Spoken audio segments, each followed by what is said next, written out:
All right, welcome back, everybody, to another episode of Around the Draft. This time, the entire offensive line. Yep, we're doing it all in one. We're just getting rid of all the guys one go. We're going to split it up into different shows, but hey, offensive line to a certain degree is offensive line, especially in this class where, quite frankly, there's a lot of guys who could just be described as offensive linemen because you don't really know for sure what position they're ultimately going to play. Some of these guys we've kind of gotten a better idea thanks to events like the Senior Bowl, Shrine Bowl, stuff going on like that. We've got to see them in practices that matter a lot for that position, I would say. And overall, I don't know about you, Don. We kind of talked about it a little bit pre-show, but the the vibe around this offensive line class has kind of been weird because of the fact there's a lot of guys who are tackles, but are they really tackles? And you know, sometimes it's viewed as a bad light. But I overall enjoyed the group. So what do you think? Yeah, I mean, it's weird. It's a good class. It's good in its depth. I think that's the biggest thing. Like most of the guys we talk about today are going to be guys that I have day two grades on. Day two Right. or better. Yeah. But there aren't a lot of guys. Like I don't know if there's. Like let's put it this way: the best offensive lineman in this class would maybe be three last year, maybe. Yeah. Yeah. I just think it's But lacking the star power element of it. yeah, Like there's no Joe Alt or Panay Sewell or guys of that nature. Like there's none of those types of players, but there's players that profile as like day one starters and potentially like really good, like top 15, top 10 potentially players at yeah. those positions. Yeah, but these are the guys that are guys that you can put on your offensive line. They're going to be a starter that you don't have to worry about Hmm. for the next decade. Like there's a lot of good guys like that. It's just there's not guys that are going to be famously good in this draft. I don't think. I think that's a good way to put it. And we already got JT in here. What's up, man? Haven't seen you, talked to you a while, so glad to see you still hanging around. I know that earlier I saw him tweet that Miles Garrett would be a great buck, and I'm like, man, that's an easy tweet to send out, wouldn't it? Like, like just insert team here. He'd be a great player in X team, right? Like that whole news, by the way, interesting. Yeah, Could affect the draft because if they do trade him, probably going to take a lot of picks to get that done. So we'll see. But yeah, that's um, going to be very interesting. And like the question becomes like if you're a team that's like sitting around like the top five, what's better? Trading a top five pick for Miles Garrett or using that top five pick on Abdul Carter? I mean, here's the problem: you're not just sending a top five pick in that situation. You're sending that and more stuff to get Yeah, it done, in my opinion. So I think it. Like if you're the problem is if you're a team picking the top five, you probably aren't good enough to be trading for Miles Garrett. Like exactly. that's I think the teams that are should be interested in that are teams that are picking somewhere from like 20 on. And it's Yeah, going to I take agree. that first, the first after that, the first in 2026, probably additional picks in 2025 and 2026 potentially, or a player if there's a player that the Browns really interested or something like that. It's going to be a hefty price regardless of what it is. Yeah, maybe a team that was like a playoff team this year that doesn't have a lot of depth on the edge, that isn't paying a big time edge rusher right now. Mm-hmm. An NFC North team by chance. Yeah, they're going to pay for one, but not quite yet. So we'll see. Yeah, they're gonna, but Um, by that point, won't they can matter get as some of much that money probably. off the books from Garrett. For sure. Yeah. Lions are going to be a heavy team Makes favorite, too of much course. sense. Yeah. I think the Bills, if they can move money off, because Miller's contract, I think, is going to be either movable or done. I don't remember, if, honestly, at this point with him.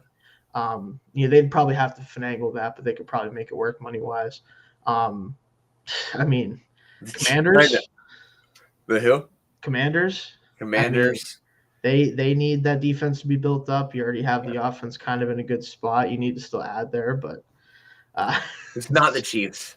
no, not the Chiefs. Please That's, God, not the Chiefs. it sounds like you're describing the.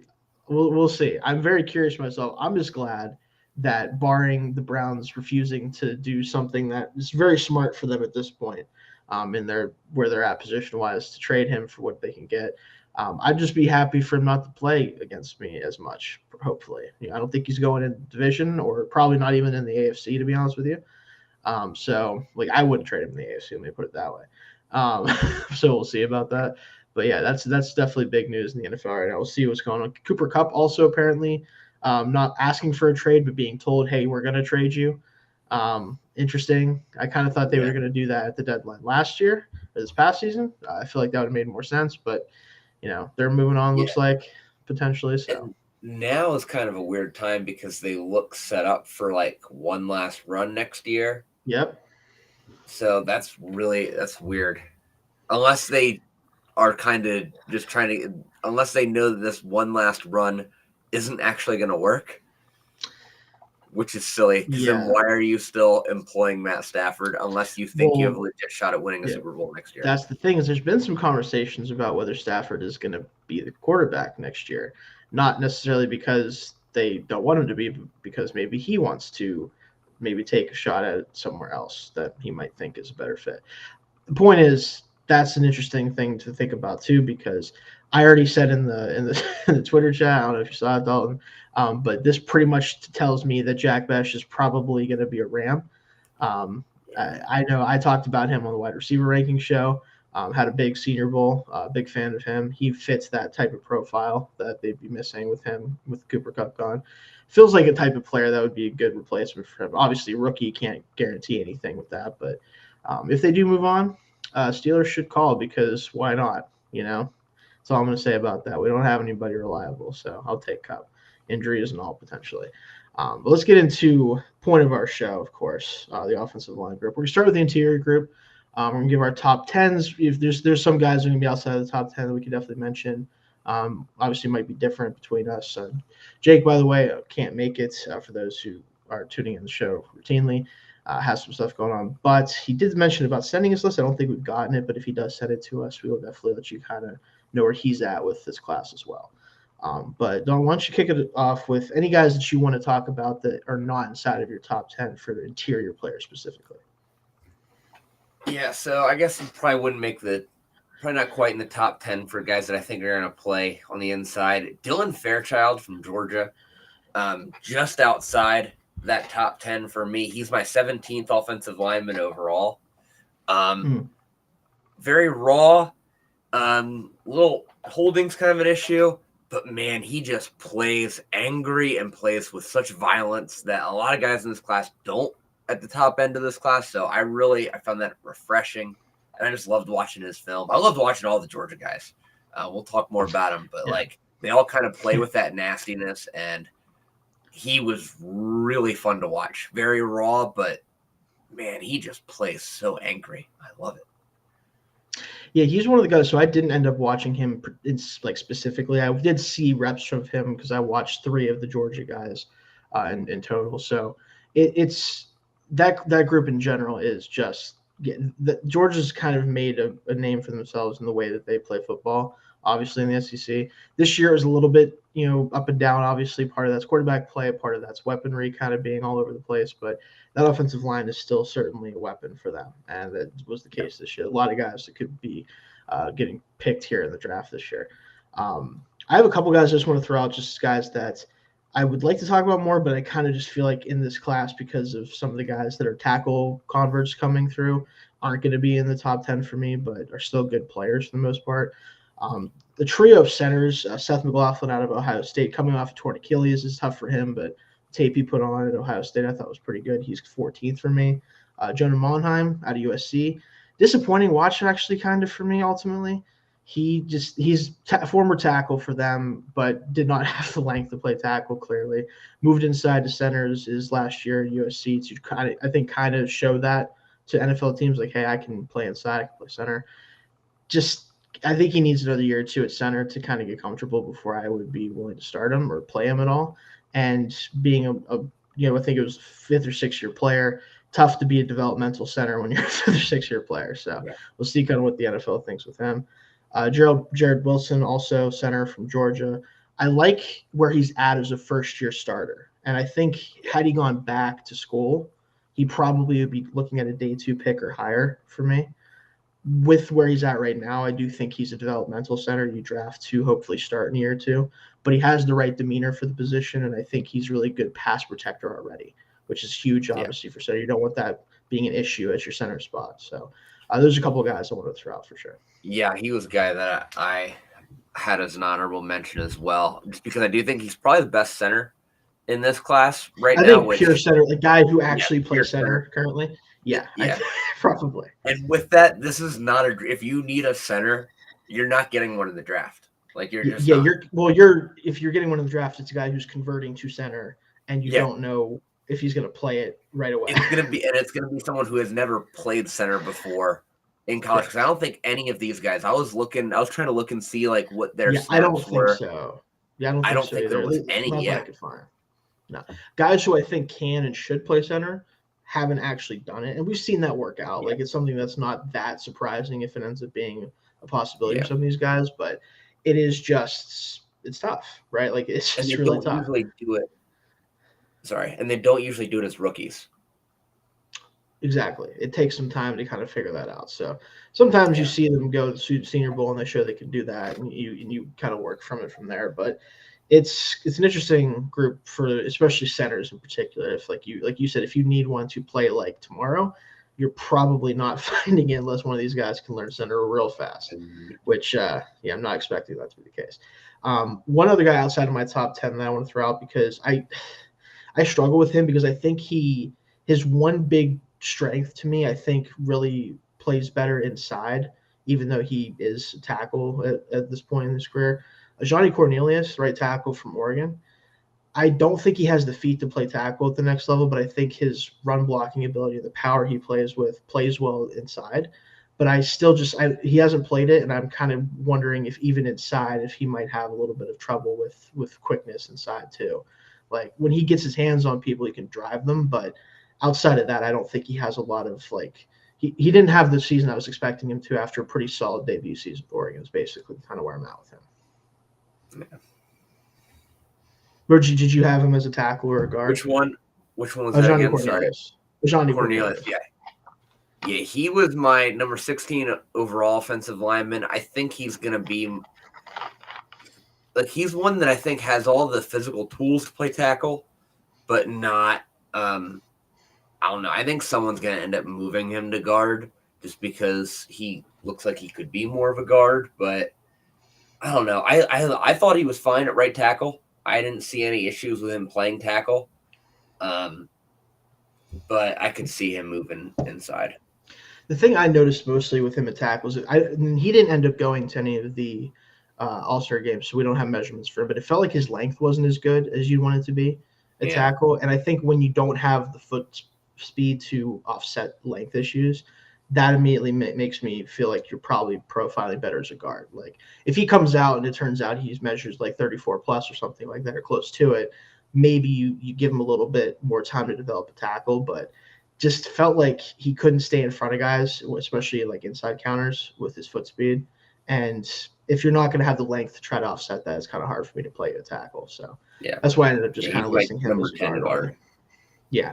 So I'm right like 11 for me in the interior, so it makes sense. So let's get into our top 10s then. So this was a tough list to rank because I'd say like my number 10 through 7 players, you could throw them in any order you want because a lot of them are guys where I'm not sure how they're going to look at guard because they're moving from tackle or they are a guard in one of these guys' cases, but I also just have a little bit of reservation with them. But who do you have at 10 for you with interior guys, you'd say? Like, who would be your number 10? So my number 10 is Cornelius.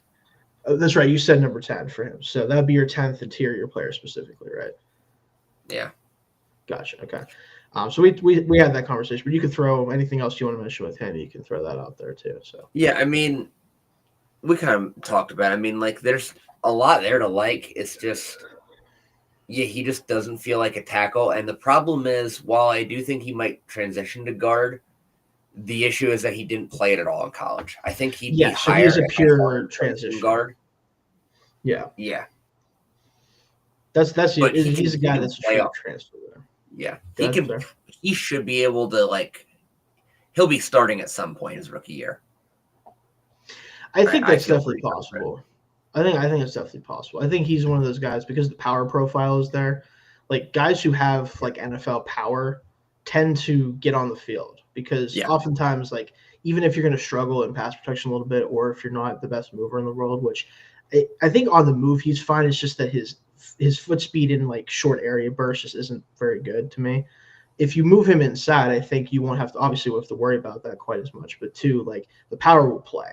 That's why like I kind of struggled to whether I should put him as a tackle and a guard or just a guard. Settled on just guard, and the athleticism questions kind of pushed him down the board a little bit for me.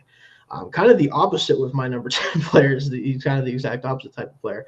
Charles Grant out of William and Mary.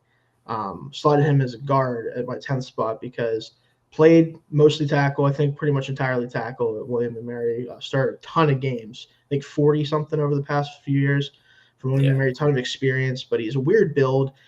Didn't end up going to the Senior Bowl because I forget why that is. I don't remember if it was injury or something else, but I know he got invited. But so we don't have full measurements on him, but he was listed 6'4", 300. Usually they're giving him a bump, so it might be closer to that 6'3" range. You know, he does not look 300 pounds. No, he looks closer to 290-ish, if not less than that. So I do profile him as an interior player, but he has great movement skills. Like this is the type of guy you take on like late day 2, early day 3 of the draft as just a project and teach him guard, teach him how to get out in space and do that from the interior instead of just as an offensive tackle. And it could be a huge, like, considered steal type of player. Obviously, small school element too kind of helps you maybe get him a little bit later. Has a ton of fans. I'm not ready to put him like too far up into day 2 like some people have, just because again I do think he's going to be a guard. But I honestly think like he'd probably be at his best as a center because of the size profile. But I just don't know. That's just a tough ask because I don't know if he can do it, obviously. Yeah, that's the thing with me. That's why, because I have a 5th round grade on him. He did not make my top 20. Gotcha. Just because I think it's such a huge project. Because like it is, yeah. I don't see any way he plays tackle in the NFL. Just no chance. At his size and really like how much of his hand placement would need work. But he's got the athleticism, that aggressive demeanor that could make for a really good guard. It's just going to take a long time, especially when you also factor in he's got to transition positions and also a huge step up in competition. Yes. I mean, you're looking for like quality tape on him, and it's against Coastal Carolina. Yeah, and that's one of the games I watched, and I think he looked the part. The problem again is just that you don't know for sure that asking him to change positions and make that step up means it's likely he's not getting on the field much as a rookie, if at all. And then past that, it's just whether he can literally do it or not. Because with guys like this, it'd be one thing if he had all the tackle profile you could ask for and just hadn't shown it against top competition. Those guys typically will still get drafted pretty early if they have the traits, because it's still a traits-based position a lot of the time, right? Like you're taking that. And he has good traits, just not the profile as a tackle that you want if you're going to take a traits-based guy there. Yeah, he'd be like, if you had to put him out there his rookie year, I think he'd be a liability. And especially, I also think like very grabby is also my big concern with him. Yeah. And I'm worried that that'll be even worse if he gets thrown to the Wolves his rookie year. I think you're looking at like maybe transitioning to I think the goal would be depth piece his rookie year, maybe transition to being the utility 6th offensive lineman his second year. And then maybe by his 3rd year, you can make him your starting guard, or maybe you fully transition him to center. I don't know. But yeah, it's just there in this class, especially, that feels like a lot for someone that for me, there's just too many better guys. Fair enough. Yeah. Again, I'm banking on traits with them and moving inside. I love the traits.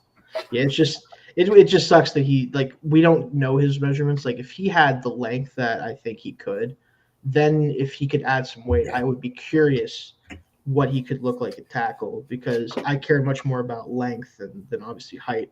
But the weight is the other problem. Like if he can't be at least 300 something, it's probably just not going to work at tackle realistically. Like I thought the anchor looked pretty good for what I think his size is, but it's against guys that don't have NFL power, right? Like you don't know for sure that's going to hold up the next level. So Who'd you have at number 9 with interior guys then? So my number 9 interior guy is Tate Ratledge from Okay. Georgia. I had him at number Um, 7, so we're pretty similar on that. Gotcha. There, I would Yeah, I say. love the power he plays with. He plays so wide, especially in pass protection. Like I don't know how he's able to do it. It's really weird, but he makes his body so wide, and Yeah, he's just a very like wide builded, like very built player in that way. Like he's not super tall. He's tallish, but like not incredibly tall. Yeah, so he's gonna be a problem to get around in the NFL, and I just think he's gonna be. I don't see a lot of upside in terms of like I don't know what his ceiling is, just because like there's not a ton of like great traits there, but he's an NFL sized guard and he plays his ass off and his technique is okay. He's good. Yeah, he was number 7 for me because the two guys that I have right behind him are just guys that are I like. I think the upside is higher for both the guys below him, but they have to make the transition inside, and I just don't really feel comfortable putting them ahead of a guy that's played the position this whole time in college. So I'll get to those guys in a minute. But Tate Rowledge at 7, I think he's really pretty good at just about everything. He just doesn't have any, like you said, elite traits, right? There's nothing about him that stands out in a way that makes you think, okay, this guy could be like a Pro Bowl, like consistent guard, but he's going to be a guy that, barring like, I could see quickness is kind of an issue. I think he's a little bit clunky as a mover, a little bit, which at guard, it doesn't matter as much, especially depending on the scheme you put him in. But outside of that, like he's probably going to be a really solid starter for a team like that, especially if you draft him on day 2. Like I think I'd put him probably in the 3rd round as the 7th interior offensive guy. Like I think that's good enough or that's high enough to take him, and then you can probably play him as a rookie if you need to. But if not, you can have him be a starter after year 2 or after year 1. Just not a lot to take away from his tape other than the fact that I just think he's solid overall, kind of like what you were getting at there. Yeah, like you want something to stand out, obviously, and like I think the guys that I have below him, they have a couple traits that could stand out with the move inside, but again, they haven't done it right. So that's kind of when you'll see what I mean. I think in a second. So he was your number 9 guy. My number 9 is Jonah Savaiinaea out of Arizona. Just a weird build. Like I thought he was a little taller than he ends up being at the Senior Bowl. I think he's just over 6'3".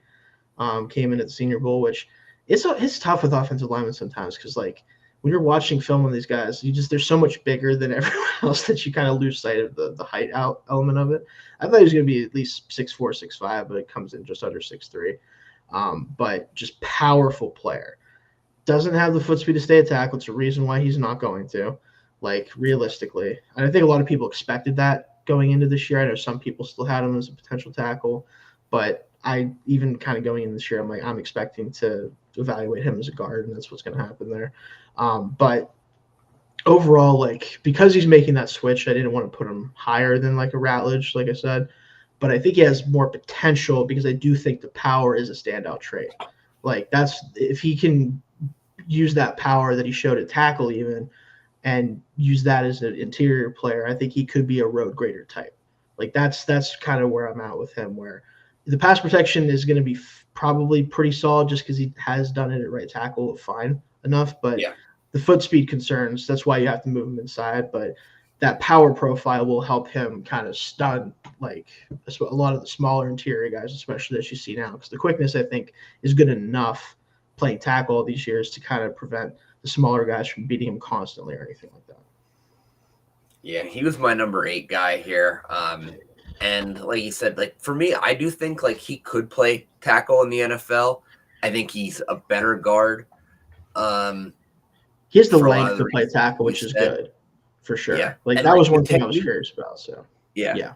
And like the pass blocking technique is really solid. Like for him, he was actually kind of a frustrating watch because he's got all the size and, he does know how to play football. Like he knows how to play offensive line really well. He's got a good football IQ, understands blocking assignments really well. But he just has this like timid nature to the way he plays that for someone of his build and like makeup, a who could be either like a nasty power tackle or a really good guard, he doesn't have the demeanor that I want in that kind of guy. And that's kind of the frustrating thing for him. And that's why I have a late second grade on him. Because, I mean, the traits are still great in terms of his build. And I love the lineup versatility, but there's just so much potential there.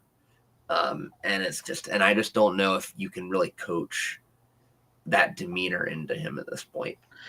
That's what I'm hoping, playing inside where he's going to be in contact with guys more frequently and faster, brings some of that nastiness out of him, because he has the power profile to do it. That's kind of the why, again, even though tackle is something I think he could play if you had to play him there, because he does have the experience there. He does have the power to wall guys off. He has length to do that too. Because that's a big thing. If he's going to be 6'3", I don't care about that if you got 34 plus inch arms. You can play tackle for me all day. But I do worry about the quickness at that size, because he's about 340 at 6'3". Very compact, very powerful build, but that's what guard typically looks like for that reason. Yeah. So I'm hoping, like you said, that some of that nastiness comes out a little bit more inside, where he does have to deal with guys a little bit, one, bigger, and two, more frequently, frankly. That's kind of part of the problem too, I think. So similar thoughts there for me. So he was your number 8 guy then, right? You said? Okay. My number 8, Emory Jones out of LSU. I really wanted to – I was hoping I could feel good about him playing tackle. And similarly to a lot of the guys we're going to talk about today, I just think his game translates better inside, because the power profile, again, really there with this guy. Can maul dudes in the run game, really move people at LSU. But you watch him in pass protection, and sometimes he frankly just cannot keep dudes from turning the corner on him. He just doesn't have the foot speed, in my opinion, to do it. And if he had a little bit more of that, I would be interested in him as a power tackle type of guy, like you mentioned with Savanaia. But I just saw too many times in the games I watched where he lost the corner to guys that, even some of them I could see being fair for that to happen for a bigger tackle like him. But some other guys, I'm like, all right, you can't lose the corner to this player. That's kind of ultimately, I think, the book on him is just a better fit for an inside player for me. Yeah. Yeah, his pass block technique was rough. I'm a little higher on him. I have a late first round grade on him, and he was my 5th interior offensive lineman, but I have him as more of a tweener.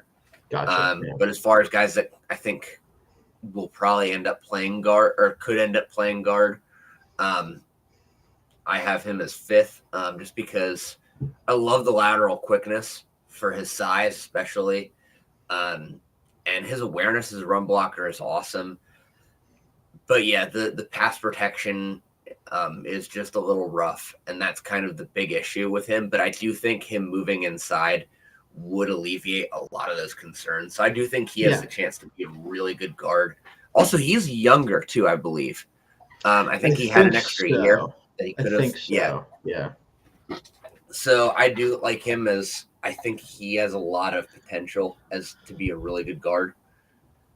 But also I think could play tackle if you needed him to. Yeah, he's again one of those players where it's not. I don't think it'd be a disaster at tackle if he had to play, but it just, to me, it's very clear that he just would play better inside, because the nastiness element that Savanaia is missing, he does not miss that, in my opinion. That's one of the things I think separates him too, is that you look at this guy and you're like, all right, what is he best at? And everything that you say that he's best at tells you that, that dude's an interior player. That's ultimately what I think it kind of breaks down to. And you were talking about him being a younger player. He will be 21 during his rookie season. So, yes, he will be a younger player. I think you could play him right away at guard. I really do. I don't think it would take very long for him to transition there. No. But I do worry, just because anytime you're doing a tackle convert that isn't a great athlete, in my opinion, overall, especially, I worry a little bit about how quickly they'll be effective inside. But and I had Tate Radge at 7. We talked about him. Who do you have at number 7? So my number 7 guy is Armand Membo from Missouri. Ooh, okay, so you have him interior player. I have him as a tweener. Okay. So I mean, he might come up on my tackle list as well because we're doing like. Are you having guys like that, or are you just doing pure? No, I have them in multiple spots too. Okay, good, So yeah. I'll Because let you know where I rank them and when we get the tackles. But yeah, there's guys gotcha. who are on both. Yeah. So yeah, he is. Yeah, he is for guard. I think could be. I think he could end up projecting more as a guard. And the tricky part is he didn't play there in college, but his footwork and technique is really awesome. And I love the low center of gravity that he plays with, which is why I think he could make that transition to guard. Um, and I think just because of his speed, I think that might end up being where he has to move to if he can't get to where he needs to off the snap. I just saw him have some issues with some speed rushers in pass protection at times, which is kind of my worry. But I could see him being a really good guard. I think he'd make a solid that left guard, that more of a blindside guard. I think would be a good fit for him. But I could also see him moving to tackle as well. I really do like just the way he plays. He's very stout. Yeah. So I will give you kind of like a teaser. He's tackle 3 for me. Oh wow. Class. I really, again, I am one of those guys that if you give me a tackle that is a shorter player but is built well and has arm length, I love that combination for tackles in the modern game because the leverage you can get on guys that, especially these big powerful rushers, you're getting some of these times on the edge where like these bigger tackles that are taller but are a little less compact, so they don't have as much power behind their hands. I feel like they lose too often against guys like that we see in the NFL nowadays. And Membu has the combination of athleticism, but also compact build that I just feel like is a great combination, like I said, for nowadays. So we'll talk about him more when I get to that Yeah. point. But a Yeah. lot of people have him pretty high from what I've heard. Yeah. I think what have had me a little lower was just there were a little bit of concerns with finishing blocks at times. I have that as a note on mine too. I Yeah. think especially in the run game, he needs to finish. Yeah, better. and I think it's also part of just a general kind of sloppiness in the run game a little bit, which is why I think if he does move to guard, I think I'd rather have him on the left side of the offensive it's less line. of an issue in that situation. Yeah, but that's also part of the reason I kept him at tackle is because the run game stuff I think will come a little bit eventually because I think he has the physical profile to do it. But I think he's ready to go as a guy that can hold down the fort at tackle for you until he kind of gets that going. But I'm also higher on him than some people are going to be. So I get that that's kind of a difference there. Let's move number 6 for me here. I got Wyatt Milam out of West Virginia. I think he is a guard for me ultimately. I do have him on my tackle list too. I think he can play tackle. So this isn't a situation where I think he can't. The arm length is a little bit short for tackle. I think it came in under 33 inches at the Senior Bowl. I think he's a good but not great athlete, and that's kind of what ultimately kills it for me a little bit as a tackle. Where I'm open to guys playing tackle that have that shorter arm length. If one, I don't see it show up as a major problem on tape, which I'd say it was a medium-ish problem for me with Milam, where I don't think he flashed consistently, but it did happen at times. Or they are a great athlete, right? Like if they are like a great athlete, I'm willing to kind of like work with that a little bit more. That's why one guy is going to be a little bit higher on my tackle list than Milam's going to be, despite some of the same issues. But really, just it doesn't get much more consistent than what Milam's been for the last 2 years, West Virginia. Like he does everything well at the position, except things that are kind of out of his control. Like I said, like the length isn't there necessarily. The athleticism is good, but not great. I think all the things that make him so good will just be highlighted better inside, basically. It's kind of what it comes down to with him. Like technique, the ability to handle power, all that stuff I think just plays better inside for what his skill set is. Interesting. Yeah, I have him as he's my number 4 tackle. Okay. I believe, as a tackle, I think he's number 4. Mm-hmm. I have him as a pure tackle. I think he, the only concern with him playing tackle for me is depth on pass sets. He just doesn't always get back as far as he needs to. I think he might be a guy. I think he's a right tackle in the NFL that you sometimes have to chip with. I could see that being probably a better spot than left for him if he's going to play Yeah, tackle for sure. Yeah. but man, one of my notes for him, country strong. Again, the power, like he can handle power, like he has the Yeah. ability to do. Like that's one of the things that I think. Well, that also will help him stay at tackle if he wants to, or the team wants him to. Yeah. I think that would make him a dominating interior player. That's kind of where I'm Yeah. leaning towards him in that spot for me. I get that. I think for me, I think it'd be a little bit of a waste to use him in the interior because I do think he's such a high quality tackle. But again, if say the pass protection doesn't work out in the NFL, I think you can shift him into guard immediately and immediately have a high quality starting guard. Yeah, like I'd be open to failing him at tackle first for the right team. I would, but I do think that it just feels like he's a guy that shows up at guard in year one and is already like probably a top 25 guard. Like I wouldn't be surprised if that happened. So that's like, especially nowadays with guard being valued higher more and more for agency, like I'm less afraid to take a player pretty high and play him at guard if I'm more confident he's going to be great at guard and tackle. Like I think that's something that's going to start happening a little bit more. And this class, ironically, is kind of, I think, going to be the first test of that because so many of these tackles might just be straight up better at guard. Like that's kind of what I think it comes down to too. Yeah. So, but who do you have at number 6 then for your interior guys? So my number 6 interior guy is Gray Zabel from North Dakota State. Okay, I have him at 3. So, simply So, tell me what you think about him. I can see that for him. I think my issue is just the transition is going to be steep for him. One, moving inside, and 2, having such a big step up in competition. I think that's just going to. I think it's kind of similar to a lot of the issues I talked about with Grant. Although Zabel, I think, is significantly better. Like Zabel's legit, and also has tape against some bigger FBS programs that does help alleviate some of those concerns. Also looked good at the Senior Bowl.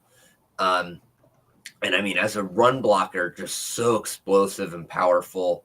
And his pass blocking fundamentals are good enough. They're very sound. And just such a good athlete that I think he's going to make a very good transition to guard.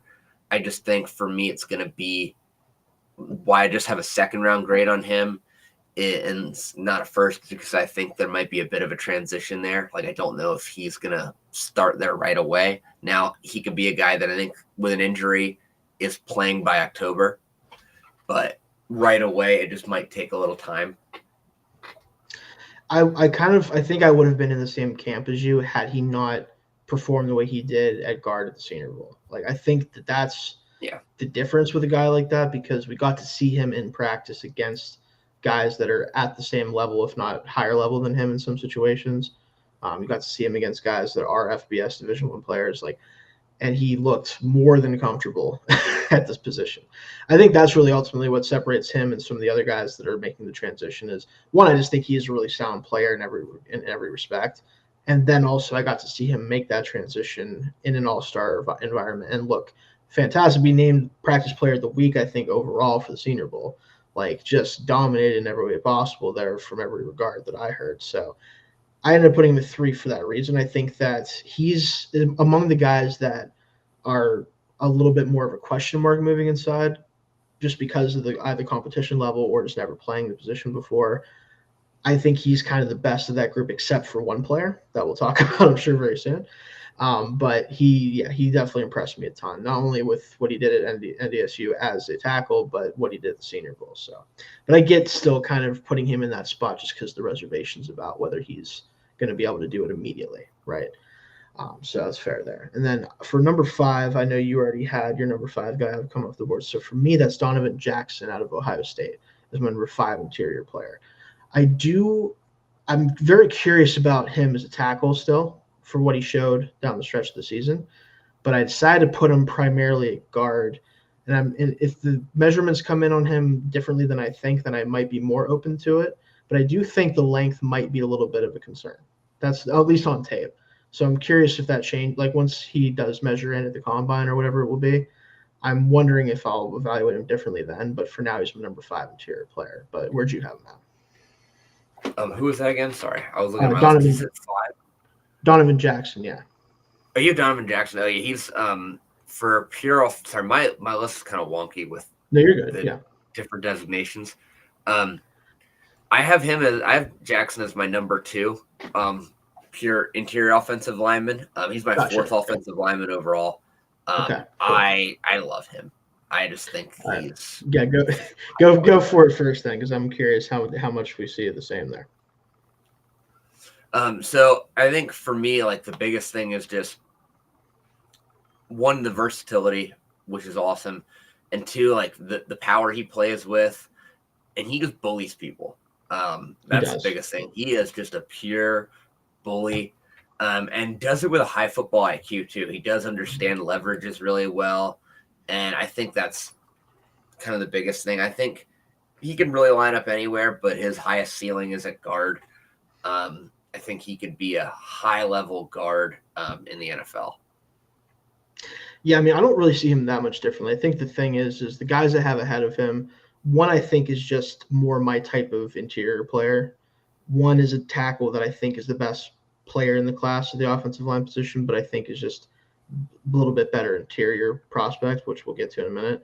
And then Zabel, I just love the trend, like what he could be as a guard potentially. So that's kind of where I'm at with him. And admittedly, number 4, well, I'll get to in a minute, is kind of I'm really banking on something in particular working out, and we'll talk about that in a second because I'm curious what you think about this player. But Jackson he's very, very good player. I think he is one of those guys, because of the way he plays position, teams are going to love him. And I think he will get a shot to play tackle if he wants to play it, I think. But I do, again, wonder if like the length ends up being the thing that kind of cements that from happening. If he measures in good enough in length, he might get a shot at tackle. I do think he ultimately still becomes a guard, but I wouldn't be surprised if a team takes him as a tackle if the length checks out. Yeah. Also, before you get to your 4, I don't think I said my 5 actually. I thought you did. I thought that was who was I thought it was. Was it Jones? I thought it was 5. Jones is my Emory Jones, I mean. He is my number 3. Actually, I messed up my list. I think you're he's good. Okay. technically 3, I guess. Okay. Who do you have for 5 then? So my 5 is Marcus Mbao from Purdue. Okay, so you and I might see him somewhat similarly because I have him at number 4. That works. This is the most centery tackle that's ever centered a tackle. If you put this dude, if you can get this dude to play center, he teleports to people. Like linemen are not. I don't care how light they are. Linemen aren't supposed to move like this dude moves. He's a freak, but I don't think he can play right tackle because I don't think he has the anchor for it. I think there's too many rushers that exist on the edge who can just run through his face. And I'd love to see him make it work, but the arm length is just okay, 33 inches. The weight profile, and it's just not great for tackle, in my opinion. It'd be fun in some instances. Like you put this dude on the move at tackle, and it might be really fun. But I think if he can learn to play center in particular and be one of those like hyper athletic, like move center types, like this dude would be ridiculous with the Dolphins. Like the Dolphins in particular, they probably have I wouldn't be surprised if the Dolphins have like a 1st-round grade on this guy just because of what he can do as a mover. But it's just tough because I don't know exactly what to like. I don't know if that's going to work necessarily. I can't guarantee that he's going to be able to do it. But if he can make that transition, I think he's going to be one of the best interior players to come out of the class. Yeah, he's really weird because, his run blocking's awesome. In his zone scheme, he's dominant. He will be dominant in some way, shape, or form. So it's like, yeah. But I mean, I just don't know if his build is just. It's not great. He makes it work, but he does. Yeah. But at Purdue, he makes it work. I just don't know if he can play even he could probably make guard work, but even that might be a lot for especially in the power element of things. He's just gonna have trouble getting his hands on people. Yes. Yeah. That's gonna be the biggest issue. But if he does, they're fucked. That exactly. It's like he's just so athletic that it's like weird. It's really interesting to watch him because of how much more athletic he is than everyone else on the field with him, especially like the bigger players on the field. Yeah. Where the amount of times where I'm like trying to be like, did I lose him on the screen? Like, where's he at? And then I'd be like, oh shit, he's like 10 yards downfield already, and the play barely started. Like, what are we doing here? It's like, how did you do that? Like, you just don't see it much, right? Like, it jumps off the screen to you. And I think in the right scheme, that could be very, very effective, especially obviously in zone schemes in particular. But it's just, I had to put him at 4. I'm not going to put him any higher than that, but I really struggled not to put him higher than 4 just because of the potential that I see with that, especially as a run blocker, obviously. So, but who did you have at number 4 then?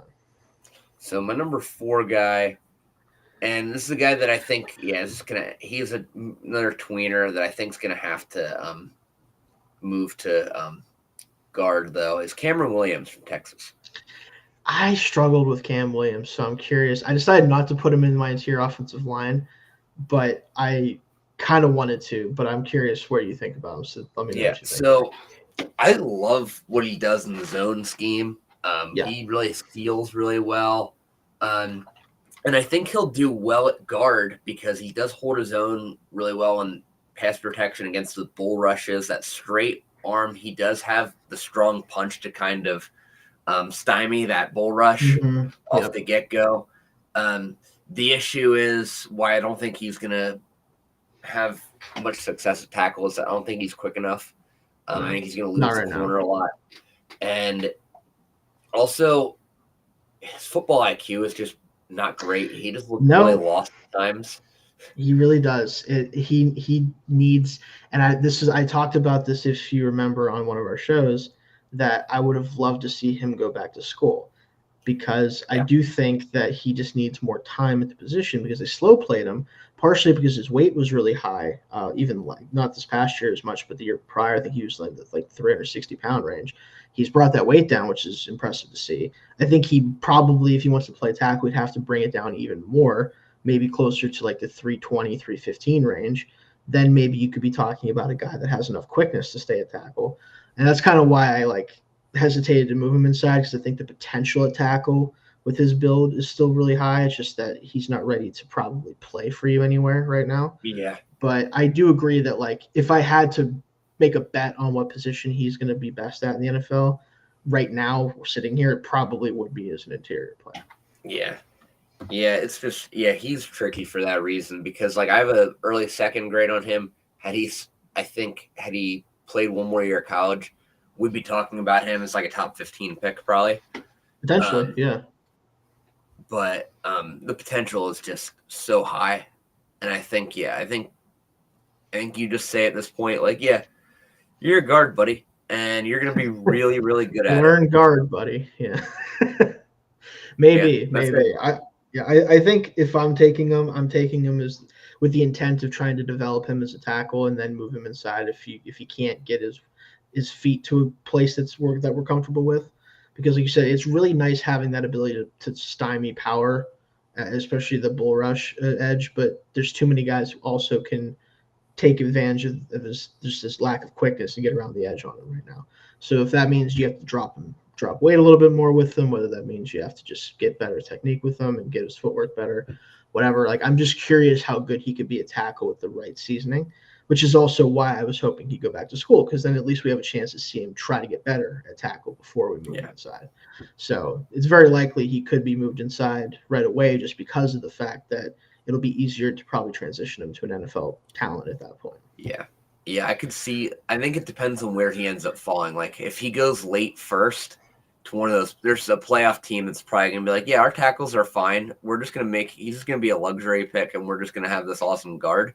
But then if he falls to the early second to the Giants or somebody, it'll be, he can develop at right tackle, since their games aren't going to matter for several years anyways. No offense, Giants fans. Offense actually to John. No, I was kidding. No, I agree. I think if he plays with if the Eagles were to take him or something, he's a guard probably, or they slot him behind Lane Johnson and try to teach him how to play tackle. And he sits for a year, because when you have that much talent, you can sit your first round pick offensive lineman for a year. Why not? Yeah, who cares? Set him for 2 years. No one gives a shit with the Eagles anyway. Who No. cares? No. They'll draft another offensive lineman that plays ahead of him next year, but then he'll still start in 2 years anyway. No, I don't know. It's a good point, though. So we have that was number 4 for both of us. Number 3, I think we have both of us. You said that Jones was actually 3 for you, right? Yeah. And Zabel was 3 for me. And then I think you already said your number 2 as well. Am I right about that? My 2, I guess, then is Jackson. Yeah, my 2 is Jackson. Yeah. Right, that's right. Number 2 for me is Tyler Booker, out of Alabama. This dude is strong as shit. Is the first thing that jumps off the page. Like, yes. When guys run into him, it's like an invisible force field is in front of them instead of an offensive lineman. Like some of the pass protection stuff with him. Good luck trying to throw a stunt at this dude, because as soon as he sees a stunt, he's going to go murder that guy. Like, it is some of the stuff that he did, and especially the Georgia game. Because I watched that multiple times for that one, just because obviously I watched Georgia's offensive line, but then I also watched Alabama's offensive line. It's scary the amount of power this dude plays with as a pass protector. Now, in the run game, the reason he's not number 1, other than just the fact that I think the best player in the class is best player in the class because of the fact he can play 2 positions really well, is just the run game stuff is inconsistent. When he gets his hands on dudes, the run game, though, it's over. The play's over for that guy. He just doesn't do it consistently enough. I think if he can unlock that part of his game, we are talking about a potential like multi-time Pro Bowl guard, in my opinion. Yeah, he is far and away the best pure guard in this draft. I think so too. Like, so powerful, so powerful. It's disgusting. Center of gravity. And the SEC do that to people. What he does to some people in the SEC is insane. It's insane. He's not supposed to do that. Blows people off the ball. Yeah. Also, like, really high football IQ. Yes, 100%. Understands his blocking assignments really well. He is my 1A, just because I felt like having the other guy at 1 is kind of cheating. Yeah, that's the problem. Again, I put him at 2 because of the obvious 1 at 1.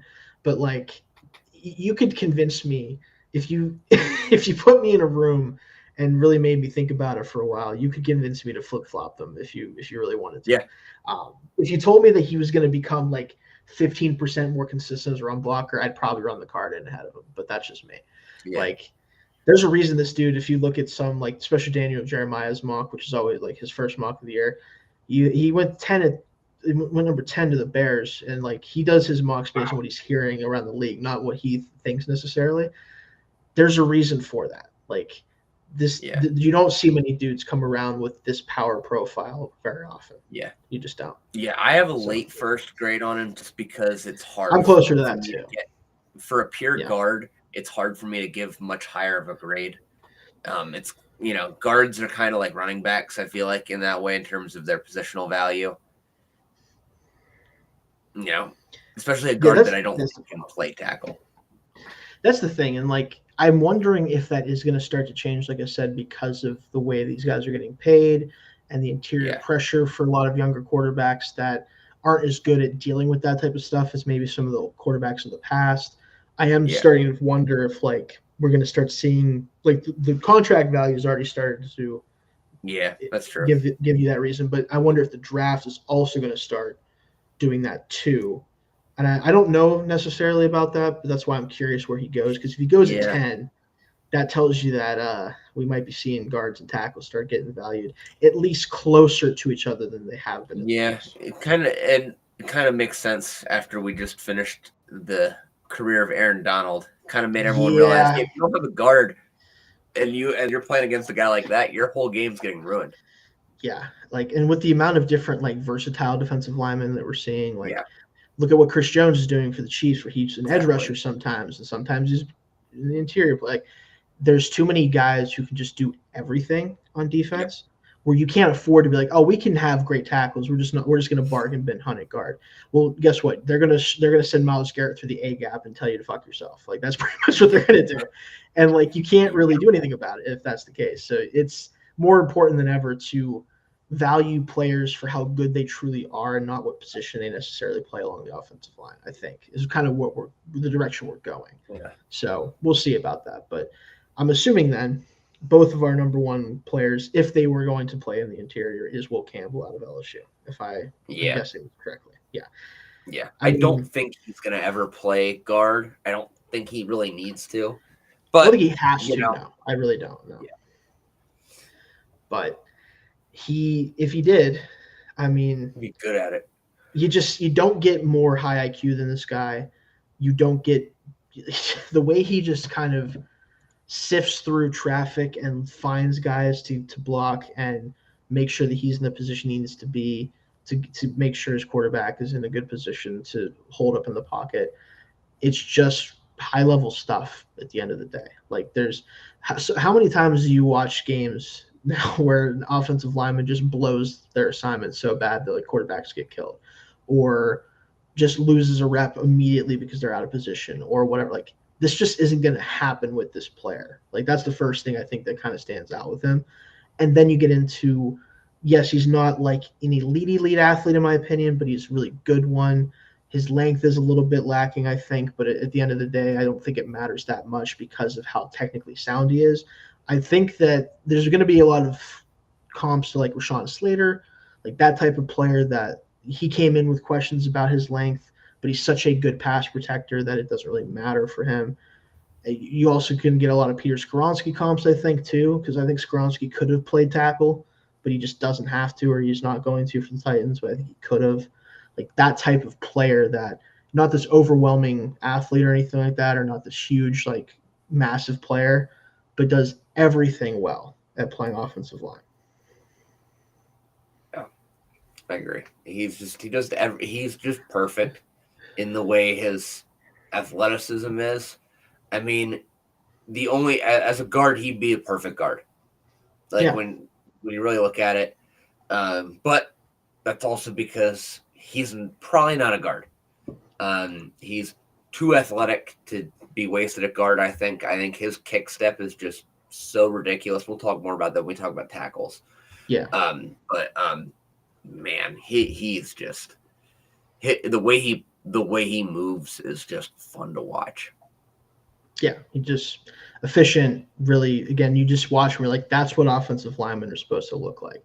Like that's, I think, the thing that stands out the most with him is if you were to ask people, and I'm sure like there's definitely guys like I already know Brandon Thorne's had him on his podcast. Shout out him if you guys aren't familiar. Does a ton of offensive line, defensive line stuff. One of the better guys out there for that.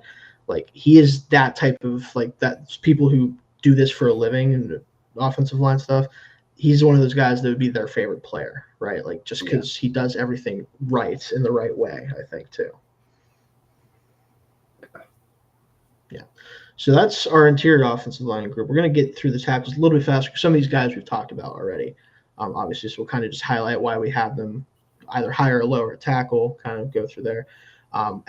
Before we jump into the top 10 again with that, any guys you want to throw out there that didn't make your top 10 either because they're in your interior offensive line group, so they wouldn't rank as high at tackle, or just tackles you don't think are quite up there in the top 10? Yeah, so a guy that, because a lot of these tweeners are a little higher for me as tackles still, Ernest Green from Georgia, just barely not making. I have a late third round grade on him. He's my 18th overall offensive lineman, but I think a little bit more of a project. But man, the potential on him is just wild with the size and power. I think he has a chance to be really, really good. Another guy in a very similar spot right below him, I have Anthony Belton from North Carolina State. Just guys that I think are probably going to be better tackles than a lot of the guys that I maybe have on here. But right now, I wouldn't put them ahead of some of these tweener guys. Yeah, I think I view like I didn't watch Green specifically. I focused on like some of the other Georgia guys. I'll probably go back and watch him at some point. But Belton was number 11 for me, just outside my top 10. Just the size profile, power profile is something you can't teach, but I do think he's got some time to be able to play at the NFL level realistically. Like he just needs to get better with his feet realistically to play right tackle, and the power profile will get him a job, and he'll be on a team for a long time for that. But I do wonder again, like will the pass protection hold up, even though it is hard to get around a guy like that. It's still, you have to have enough quickness, I think, to play at that spot. So we'll see how that goes. A couple other guys I want to throw out there. These are mostly guys who were tweeners for me as well. Emory Jones was 13 for me at tackle. Charles Grant, I actually decided to throw on because I'm curious what his length ends up looking like and what his weight looks like. I'd be curious if he could potentially maybe play right tackle or something like that, but I'm still looking at him as mostly a guard. And then Jalen Rivers out of Miami had an interesting week at Senior Bowl. I thought he looked pretty good, so I kind of threw him on the list. Didn't watch as much of him, but he's at 14, just somebody to kind of note, maybe watch a little bit more of later. I'm not sure if you had any of those guys any higher or lower than me. No. Yeah, similar there. Gotcha. Okay. So I'll kick things off at 10 then, because Donovan Jackson would be my number 10 tackle. Interesting. And again, I put him at 10 because I feel like if the length checks out, he's somebody that I think can stick a tackle based on what I watched down the stretch of the season with him.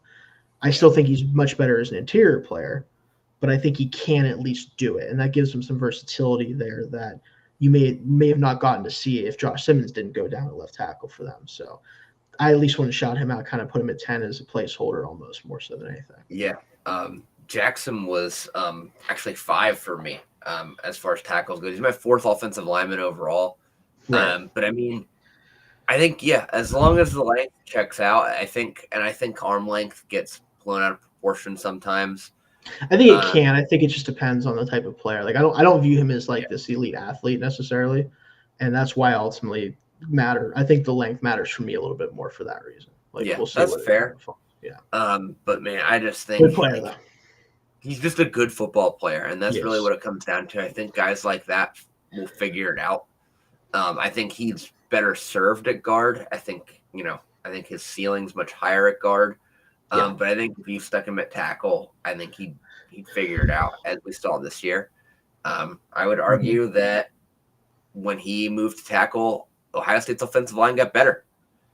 In some ways, I think so. Yep. Yeah, I think so. Which I think is a good segue to my number 10 tackle, Josh Simmons, Ohio State. Wow. Okay. I didn't like him. I just didn't like him. Interesting. Yeah. Okay. So, yeah. Let me get to my notes here. So, the injury didn't help. Him getting banged up does suck because you didn't get to see him play throughout the entire year. Yeah. Coming off a major knee injury for an offensive lineman is not great. And also, like, with that, I'd like to see him put on a little more mass. He just looked a little light. And it really does show on tape. He just got by with his length a lot, and his athleticism. His footwork's great. My problem with him is he is a true left tackle, and that's it. I don't think you could move him to right, because I don't think he has the power really that you'd want to run behind him a whole lot, and he's just kind of.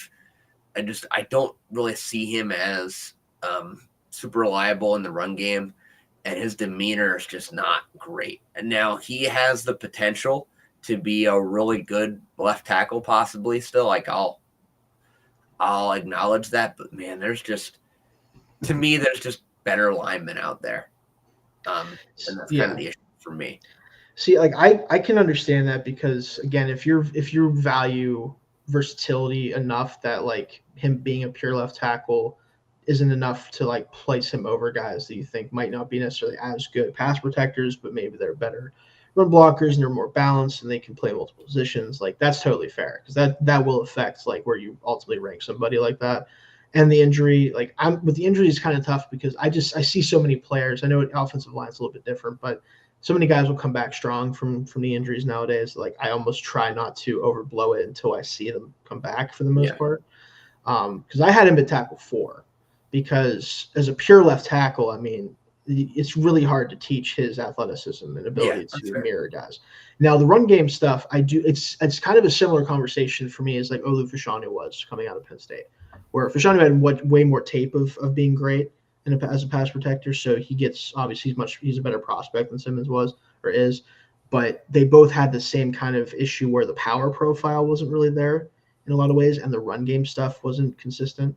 I think Simmons has a little bit more to him as run blocker potentially than Fashanu did, but also doesn't have the same technicality that Fashanu had as a pass protector in the same way. So I view them similar, just not quite like I think Fashanu is just a better prospect, obviously, right? Yeah, that's But fair. Like in if the you same took out the stuff. tweeners, he'd be like 6 for me. Right. So it's still probably like similar how we view him. It's just I really value a guy who I know I'm like I can stick at left tackle and I'm confident as long as the knee checks out that I'm going to get a pass protector that can protect my quarterback consistently. Past that, like I love more stuff on top of that, but if I can get that, I'll be happy with it. Like that's kind of what it comes down to. Like if his knee checks out, I think he's going to be taken very highly just because of that pass protection upside. So, but who'd you have at tackle 9 then? So my tackle 9 is Membo from Missouri. Okay, so so we talked about him a good bit. Again, I get it. I love the profile of the player. Like, it's one of the reasons I love Troy Fatanu last year out of Washington, where like shorter tackle but had the arm length, the athleticism, all that stuff. Like, I think we just kind of have a difference in opinion on that type of player, honestly. But I had Membu at 3, if you remember, so we had pretty big difference there. But anything you want to add on him at tackle specifically, talking about him? I mean, like I said, I think he has the potential to be a really good power tackle. I just think he's probably a better guard than he is tackle. I think that's really what it comes down to. And like I wouldn't be surprised if because of his build and because of his power profile for someone that has his athleticism, like he probably could be a higher potential guard. But I am a sucker a little bit for like the compact tackles that have the arm length. That's kind of what it comes down to, I think, for me. But also like I wonder how highly he's going to be drafted because I've heard like mid first round or even like around that range. So I'm curious where he ends up going. And that's I could see him going there, but I have a second round grade on him. Right. Yeah. I figured with you having him down there. I had Cam Williams at 9. Just because again, I think that if you stick him at tackle and let him develop for a year or two, he could return value as like a right tackle for a team that, especially that really wants to pound the rock.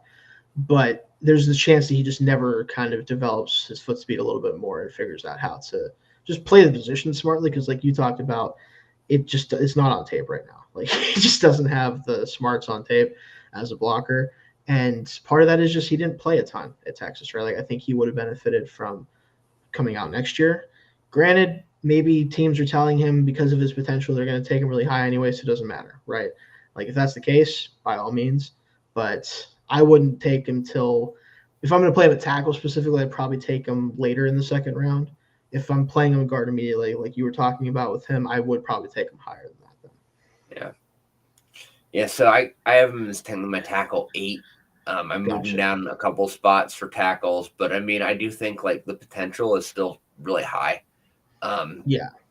It's a lottery ticket at this point at tackle for sure. I think that's kind of how you have to view him there. I had Milam at 8, by the way. So like kind of he's the high like the high floor version of that same type of talent where it's like I'm confident he's going to be good. I just think he'll be better at guard, basically. Kind of the same way you kind of viewed Williams, I think, too. Yeah, Milam's my tackle 4. Right. Milam's your tackle 4. I remember that. So we're good there. And then for number 7, who'd you have at 7 for tackles? Jones from LSU. Oh, that's right. Yeah. Gotcha. I had him down at 13 for tackles because I just don't love the profile there. We talked about him a good bit. I have Ariante Ursary at 7 out of Minnesota. Oh, wow. I thought I was going to be higher on him than I am. And I think the problem is, and it's weird because I wasn't expecting this with him, is he's a bigger tackle, obviously, in that 6'6", like 3. I think he ended up being like 6'5", Senior Bowl, right? I wanted to pull up his, just over 6'5", almost 340 pounds, 34-inch arms, like all that. But I don't think he plays with as much power and doesn't have the anchor that I expected him to have at that size. And he's honestly better as a move player and like the run game, especially as like a zone blocker. I think he's much better at that than playing in a gap scheme or power. And it's not necessarily a bad thing in that way, but it's a weird profile for a player that I don't know if he's good enough in pass protection right now to hold up at left tackle the way I thought he would, as well as I expected him to, especially early on in his career. Yeah, I understand. That's fair. I have him as my tackle 2, just Okay. barely. Gotcha. Okay. I think he's closer to 1 than 3. Just because I love the strength and the arm length. Yeah. For me, those are huge. And like the Senior Bowl, that did alleviate some of my concerns. I will say the Senior Bowl performance was pretty good. What he did against Mike Green was pretty impressive. Yeah. Where Mike Green beats pretty much everybody with his speed, and Mike Green took that step around the edge, and Ursery just stepped back, caught him, and jacked him up. And it was impressive to see. Like, he just stopped him dead in his tracks. Now, he got, like you said, the anchor wasn't, you saw the anchor a little bit to get shoved back a little bit. It was inconsistent is what I think the issue was. I think he's a top-heavy guy that when he doesn't land his punch initially, it's easy to get up under his pads and push him back in a way that I wouldn't expect from a guy that's pushing 340. Yeah. That's kind of what it came down. It's not all the time or anything like that. It's not something that constantly shows up, but it happened enough where I'm like, this just doesn't feel like it should be happening to a guy this size as much as it does. I think he's got a little bit of baby fat on him, I think. Yeah. That I think needs to come off, and I think with that he'll get a little stronger. I ideally for him, I think he should have kind of like the Olu development plan, to where like you start him as like the utility guy, and then as soon as someone gets hurt, you use that as your excuse to bring him in and then just let him go. And I think he's a guy that I think is going to make a big jump when he hits like year 2 and year 3. I wouldn't be surprised. I do think he is a little bit away, like from being like a quality starter for sure. But the potential's a little. For sure. Yeah, I think that's kind of where you would land. Like, I think I just worry about players with some of his deficiencies that he shows right now, because one of the things, and I think it was, I want to say it was probably the Stock Exchange podcast on here with Sycamore and Rogers. Shout out to those guys, of course. They were talking about how one of the things they noticed with him is that this is something Evan Neal had issues with at Alabama that kind of people, I think, didn't really think about as much as they probably should have. He ends up just on the ground a lot. He's very like I say, he's top heavy. Like he sometimes will just lose balance. He ends up falling off of blocks because he can't maintain his balance and he's awkward in space a little bit. And not saying he's going to be Evan Neal or anything like that, but I think that's something that sometimes people don't think about as much, because you see the flashes of brilliance from him. And you're like, okay, well, he can do that stuff. And Neal had plenty of flashes of brilliance. I mean, it's the reason he was a top 5 pick, or top 7 pick, I think it was. But like, you got to be careful about guys like that, because he might just need more time, though, like you said, to kind of settle in once he gets in the NFL. So, yeah, in the run game, that's probably the biggest concern. But if he gets that, as long as he's serviceable in the run game, man, you'll be in a good spot. Yeah. Who'd you have at number 6 then? So my number 6 ended up being Josh Connerly Josh Connerly Jr. from Oregon. Gotcha. I have him at 5, so very similar there. Yeah, he was a good watch. True left tackle, I think. Yep. With the way he's going to project to the next level. Really fundamentally sound was kind of the biggest thing with him. As far as his punch goes anyways, some of the other techniques a little raw. He might have to move. He really only played left tackle. He might have to move just because of the pass protection whiffs. He might project more as that power tackle, but definitely a true tackle. Love the athleticism. I think that's the biggest thing with him. But yeah, I think for Oregon, it makes sense for him to be the left tackle just because. But I could see an NFL team moving him to right tackle just because I think he is a little more of a power tackle than a pure sit on an island pass protector. I think he has the upside to be that true left tackle, but I think the right tackle thing is potentially what's going to happen with him, just because if he can't shore up some of the pass protection technique stuff, because I will say it's much better than it was last year. I think like that's the plus with him is that he's shown improvement there over the course of his career. Still a younger player. I want to say that, and I wanted to double check. I think he's going to be 21 during his rookie season. I think Something like that. Yeah, he's young. So yeah, he's a younger player because he's like a true junior. I want to say. I think. Because I think he played some as a freshman as well. But he's 21 right now. But I think my notes kind of is good. I don't always go to my notes for this just because I don't want to just spew that because I don't think it's always that fun. But shorter, compact tackle with good length and athleticism, has the feet to mirror rushers and cut off rush angles. Good anchor for a lighter tackle, kind of what you're saying about like the power profile is actually more there than I thought it would be. Hand usage is a bit inconsistent. I think that's part of the problem for him. I think he falls off blocks the run game a little more than I would like. Doesn't finish as much in the run game as you might want. And movement skills, though, give him a ton of upside as like an actual left tackle, though, I think, too. So, yeah. So I had him again a little bit higher at 5. Yeah, really good athlete there. My number 6 guy, since we talked about Connerly for me at 5 and 2, Ozzie Trapillo out of Boston College. Oh, wow. Yeah. Did you watch him? Where'd you have him? I didn't get a chance to watch too much of him. I watched some of the Senior Bowl reps. Didn't look bad there. I just didn't get too far into his tape. Okay. Well, yeah, if you didn't get to watch him, like I have him at 6 primarily because I think he's the perfect middle ground between the upside of the guys ahead of him and the potential downsides of the guys below him. Like I think he is a pure like if you need a dude who can play right tackle for you tomorrow and not get embarrassed and do that for 10 years, this guy can do that. Like he is a big, long, athletic tackle that has some hip stiffness, like isn't the most like dynamic athlete, but is a smooth mover in space, is a great run blocker on the move. Needs to get better in like gap stuff, especially like just kind of crashing down on guys because he is a little bit higher pad level, being a true like 6'7" tackle. If you look at the measurements there, like truly like one of the taller tackles in the class.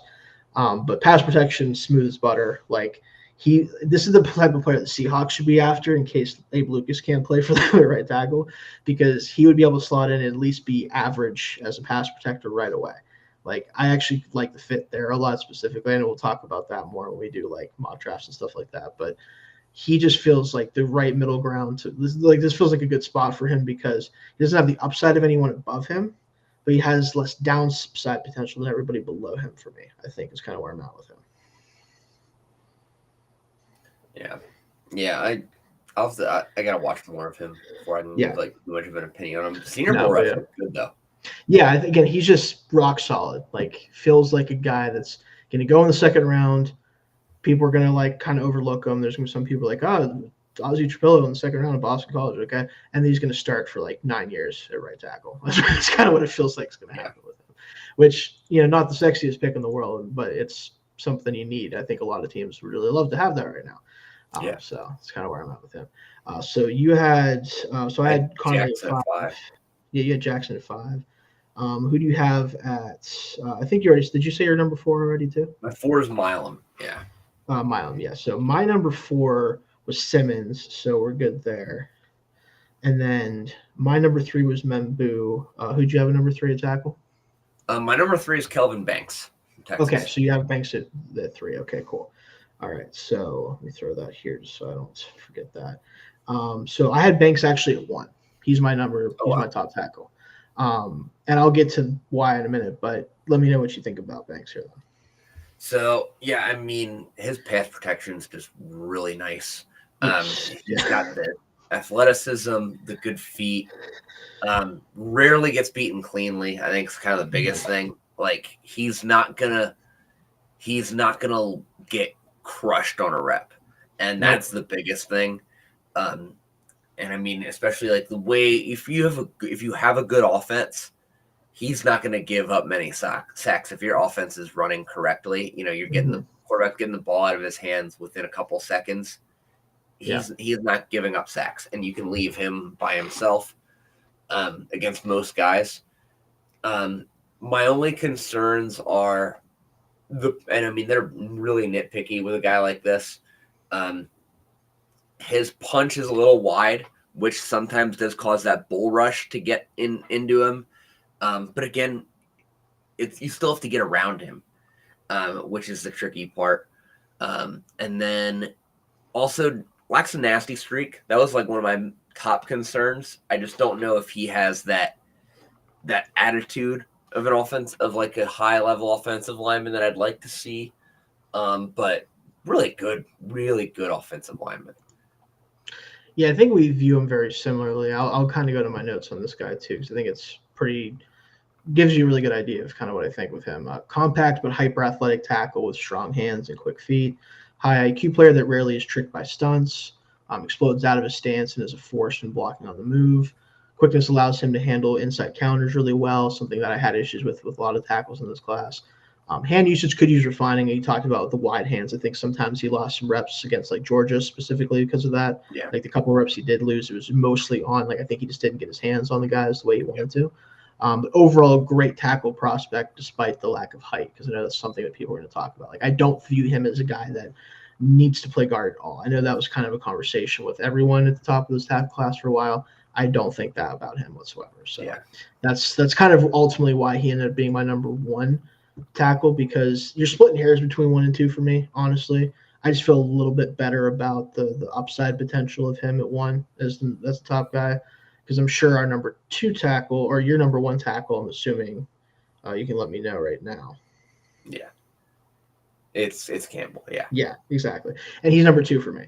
So that kind of rounds out our list there, I think. I think that takes care of everybody. So yeah. Campbell, again, totally fine with him as a tackle, one of the better players in the class, in my opinion. I think because of his ability to play both spots, I think I would have him as the top overall offensive lineman over Banks. But I think if I had to choose between them as like being my left tackle for the next decade, I like the upside of Banks a little bit more. Yeah, that's fair. I think for again, it's splitting hairs though at that point. Yeah, I think for Campbell, the key is going to be how he develops. Yeah. Because I mean, the tenacity with he blocks with does work really well. I just don't know if he's going to have the functional strength to be a great tackle. He's going to have to get a little stronger, I think. I think so too. But I'm not worried about the arm length because of how good the athleticism is. And I think that's the biggest thing with him. For me, I have a top 10 grade on him just because I think he's so good. He is my overall best offensive lineman, and he's the only one with a top 10 grade. Yeah, it's going to be tricky. For that. I want to, because this is another guy, like I think for someone at the top of the class, I think it's good to throw out my notes here. High IQ lineman with great size but below average length for the tackle position.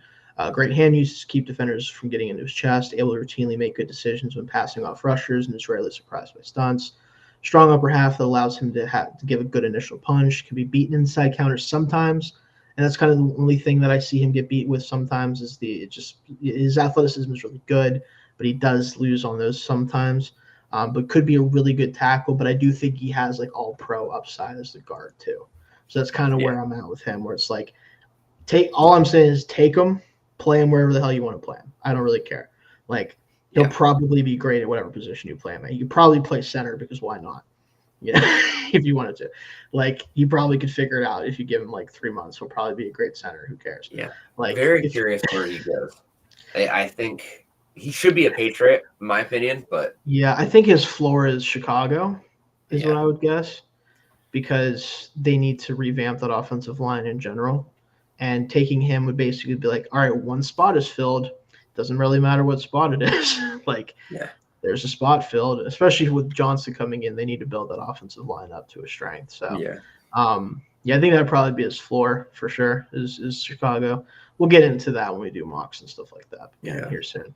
But yeah, again, I really like both the top players, especially Banks because of the upside, and Campbell just because he is literally like an offensive lineman's offensive lineman. Like it's kind of a cliche, but that's what it is. Like I feel like if you asked all the like offensive line coaches that are doing like if they're scouting guys at all, they're gonna be like, yeah, that's the guy that I like the most. It's like, it's not surprising. You know what I mean? So yeah, can't really go wrong with any of those guys. I think everyone in this class that we talked about has some amount of utility depending on how you want to deploy them, but it's an interesting class is kind of the best way to put it, because so many guys are going to be making transitions to positions they haven't played before at all. And in some cases, like really, really major transitions if they really want to be the best version of themselves they can be. So definitely let us know what you think about the class. Next week, we're going to switch up the schedule a little bit of what we wanted to do, because we put these two together. This was going to be separate shows, interior and offensive tackles, but with so many guys kind of blending the line, made more sense to do it this way. So we'll see what we do next week. Probably going to be either a mock draft or another divisional mock, 3-round mock, but we'll get to that when we figure that out. But any final thoughts you want to throw out there, Dalton? Really, really good class. I'm very curious to see what the numbers end up being on draft day in terms of how many guys go round 1 and day 2, stuff like that. It's going to be really interesting. Yeah, that is the question, because I feel like the range of outcomes for some of these guys is high. Like there's like, I don't know, because so many times you see guys that look like Ariante Ursary or Cam Williams go higher than guys who don't look like them, because at the end of the day, you draft guys on traits a lot of the time at this position, even if some of the guys maybe aren't as refined. And it either works out or it doesn't, but you never know. And hey, as we learned last year, who knows where GMs have these guys? Very, very much the case. Yeah, we will see, and yeah, should be a very fun draft stream again when we get to that point. But all right, that'll do it for us this week, guys, and hopefully we'll have Jake back next week. But for now, just you